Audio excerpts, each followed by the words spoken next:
இன்னைக்கு ஒருத்தர் வேலைக்கு கூப்பிட்டாரு. என்னன்னா பெயிண்ட் அடிச்சு போட்டு எழுதுறதுக்கு சொல்லாரு. எப்போ சொல்லுதாரு? கரெக்டாக 8:30 மணி 9 மணிக்கு சொல்லுதாரு. நான் என்ன பண்ண முடியும்? நான் இங்கேருந்து போனேன்னா அந்த ஊருக்கு வந்து 2 மணி நேரம் ஆயிரும் எப்படியும். 2 மணி நேரம் ஆகும்போது எப்படி எனக்கு வந்து பஸ் சார்ஜு எல்லாமே தேவைப்படும். பெயிண்ட் அடித்து தான் போடணும், நாளைக்கு எழுதணும் அப்படின்னாரு. சரி ரைட்டு, அடித்து போட்டுறலாம். நான் வர 11 மணி ஆயிரும். நான் போகும்போது என்ன சொல்லுவாங்க? போகும்போது நீ 11 மணிக்கு தானே வந்த, உனக்கு இவ்வளோ தான் சம்பளம் தருவேன், அவ்வளோதான் சம்பளம் தருவேன் அப்படிம்பாங்க. இதெல்லாம் எனக்கு தேவையா? ஏன் எனக்கு பெயிண்ட் அடித்து போட்டு எனக்கு எழுத தெரியாதா? எனக்கு எழுத தெரியும், பெயிண்ட் அடிக்க தெரியும், படம் வரைய தெரியும், எல்லாமே நான் படிச்சிருக்கேன். சரியா?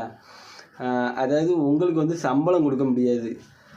சம்பளம் கொடுக்க முடியாதனால யோசித்து வேலைக்கு கூப்பிடுங்க. என்னன்னு கிடையாது, சொல்லுதன் தப்பாக நினைக்கக்கூடாது.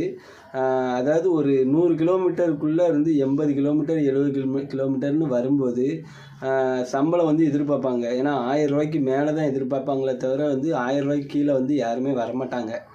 நான் இப்போ வந்து எங்கள் ஊரில் வாங்குறதே குறைஞ்சதே 700 800 எப்படின்னு சம்பளம் வாங்கிடுவேன். எதுக்கு? எழுத்து வேலை கிடையாது, ஹவுஸ் பெயிண்டிங். அதுக்கே 700 750 800 வரை சம்பளம் தருவாங்க, நம்ம வேலை திறமையை பொறுத்து. எழுத்து வேலைன்னா குறைஞ்சது எப்படியும் 1000 நான் பார்த்துருவேன். அது உள்ளூருக்குள்ளேயே நான் பார்த்துருவேன், எனக்கு அந்த திறமை இருக்குது. வெளியூருங்கும்போது 1000 கூட தான் வருமே தவிர கம்மியாக வராது.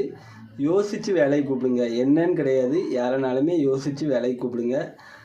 என்னடா இப்படி சொல்லுதானே தப்பாக நினைக்காதீங்க.